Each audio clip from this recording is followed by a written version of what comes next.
Շնորհակալ եմ շատ, խնդրեմ պարոն Ջուբաշյան։ Բարև ձեզ, նախ շնորհակալություն, որ այսպիսի հնարավորություն է ընձեռնվել եւ շնորհակալություն նաեւ UNFPA-ին, որ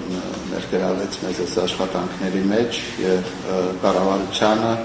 ֆինանսների նախարարությանը, աշխատանքի եւ սոցիալական հարցերի նախարարությանը, որոնք բավական մեծ աշխատանք արեցին վիճակագրական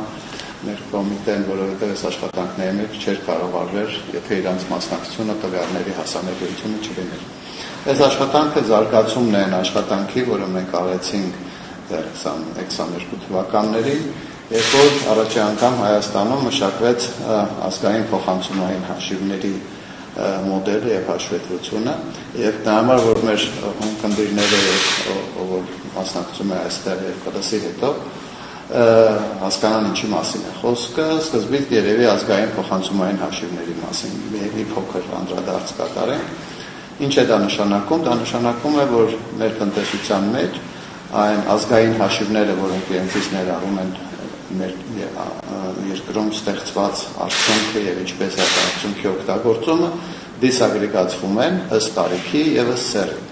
Եվ սա շատ կարեւոր է հետագայում հասկանալու համար, ովքեր են այն հիմնական սեռատարիքային խմբերը, որոնք ստեղծում են այդ արդյունքը, ովքեր են այն հիմնական սեռատարիքային խմբերը, որոնք սպառում են այդ արդյունքը, եւ սա շատ կարեւոր է հետագայում սոցիալական, առողջապահական, կրթական, տնտեսական եւ մնացած բոլոր տիպի ռազմավարություններ եւ քաղաքականություններ իրականացման համար։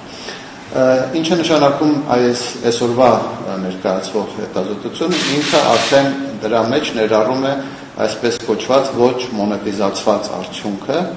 որ իրենից ներկայացնում է այն ձևով է չափվում, դա այն ծախսված ժամանակով եւ սպառված ժամանակով, որը գնում է աշխատանք է ստեղծում, արդյունք է ստեղծում, որտեղ եթե մենք ազգային հաշիվների վրա մենակ մնանք, ինքը մենակ արտահայտում է այն մասը, որը մոնետիզացված է, որի դիմաց վճարվում են կամ որը սպառվում է որպես գումար։ Իսկ այն մասը, որը մնում է, ինչպես Լուսինեն ասեց, մաս, որը չի տեսնվում եւ ազգային հաշիվները չեն տեսնում, դա այն մասն է, որը անդրադարձ է կատարվում իդեմս ժամանակի։ Երբ որ մենք գանք այդ ժամանակի մասով, ակնհայտ պետք է ասել, եւ Լուսինեն արդեն նշեց, որ մեր մոտ կա խիստ գենդերային բևեռավորվածություն։ Եվ սա շատ կարեւոր է հասկանալ, որ եթե մենք վերցնում ենք կանանց մասով իրենց ամբողջ կյանքի ընթացքում, իրանց միջինում 15.3 ժամ շաբաթական ծախսվում է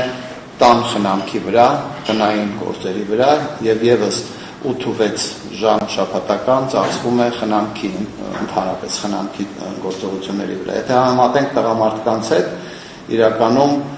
տղամարդկանց մոտ այդ նույն ցուցանիշները շատ ավելի փոքր են, հա, 3-6 ժամ շաբաթական։ Այս խոսում են տղամարդիկ ամբողջ իրանց կյանքի ընթացքում 0 օրվանից մինչև կյանքի վերջ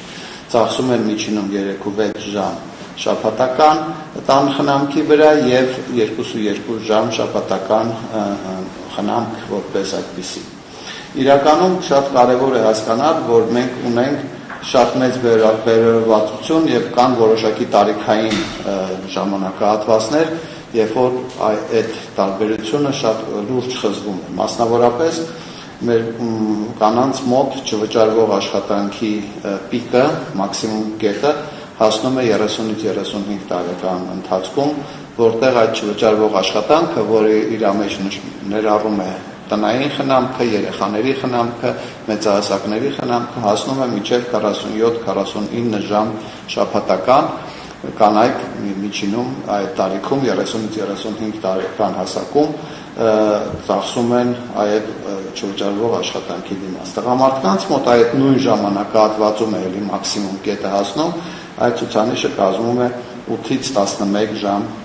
շաբաթական։ Եվ փաստորեն մենք իրականում պետք է ասենք, որ աշխատանքային տարիքում մեր մոտ կանայք մոտավորապես 4-5 անգամ ավել աշխատանք են անում չվճարվող, քան թե տղամարդիկ։ Եվ մաքսիմալ տարբերությունը հասնում է այն տարիքում, երբ որ 23-ից 27 տարեկան հասակում, երբ որ այդ տարբերությունը 10 անգամ ավել է։ 10 անգամ ավել ժամանակ կանայք ներդնում են այդպիսի խնամքի մեջ, քան տղամարդկանց։ Եվ շատ կարևոր է, որ իհարկե ամենամեծ այդ խնամքի ստացողը իհարկե երեխաներն են, որոնք հիմնական ստացողն են այդ չվճարվող խնամքի աշխատանքների եւ իհարկե ոնց որ արդեն պարզ է հիմնական տրամադրողը դա կանայք են այդ հիմնական աշխատանքային տարիքում մենք փորձել ենք նաեւ երկու մեթոդներով գնահատել թե ինչ է յանից ներկայացնում գումարային փորձել վերածել այդ ժամանակը գումարին եւ երկու մեթոդ է կիրառվում այստեղ մի մեթոդը կոչվում է փոխարկման մեթոդ երբ որ մենք գործում ենք այդ աշխատանքը փոխարկել այս պահին շուկայում գործող նմանատիպ աշխատանքի համար վճարվող գումարների մասով այդ դեպքում ստացվում է որ մեր կանանց մոտ չվճարվող աշխատանքը իրանց ընդհանուր աշխատանքի մեջ կազմում է մոտ 78%, հետեւաբար ստացվում է որ կանանց ընդհանուր աշխատանքի մեջ 78%-ի համար իրանք չեն ստանում վճարում եւ ստանում են վճարում միայն 22%-ի։ Տղամարդկանց մոտ այդ տարբերությունը լրիվ հակառակն է, հա 11% է իրանց մոտ չվճարվող աշխատանքը եւ մոտավորապես 89% վճարվող։ Պատասխանում, եթե մենք նայում ենք այս իրավիճակին, մի այլ մեթոդ կա, թե ինչ կստացվեր, եթե կանայք այդ ժամանակը, որը իրանք ծախսում են չվճարվող աշխատանքի դիմաց, իրանք փոխարինեին վճարելի աշխատանքով իրենց տարիքին եւ իրենց հմտություններին համապատասխան։ Այստեղ տարբերությունը շատ ավելի մեծ է ստացվում, որովհետեւ ստացվում է, որ մոտավորապես չվճարվող աշխատանքը 2.1 անգամ ավելի մեծ է ստացվում, քան իրենց աշխատանքը մեկ անձի հաշվարկով, իսկ տղամարդկանց մոտ դա միայն 32% է կազմում։ Հետապես մենք պետք է իրականում հասկանանք, որ մենք գործ ունենք շատ մեծ ոլորտի հետ, շատ մեծ սեկտորի հետ, եւ իրականում, երբ որ փորձում ենք չափել այդ սեկտորի մեծությունը մեր տնտեսության մեջ, իրականում այս սեկտորը հանդիսանում է ամենամեծ ոլորտը։ Մենք նմանատիպ մեծ ոլորտ արդյունաբերության, ծառայությունների ոլորտում, գյուղատնտեսության ոլորտում չունենք եւ այստեղ այդ սեկտորը տարբեր չափումներով, ինչպես ես ասացի, փոխարկման եւ հնարավորության մեթոդով չափելու դեպքում 16-ից մինչեւ 30% է հասնում։ Հետաբար իրականության մեջ մեր կողքը գոյություն ունի մի մեծ ոլորտ ավելացված արժեք ստեղծելու, որը մենք չենք տեսնում եւ որը մեր կարծիքով ժամանակն է, որ մենք սկսենք դրան ուշադրություն դարձնել եւ հասկանալ, որ մեր ավելացված արժեքը, որ մեր երկրում ստեղծվում է,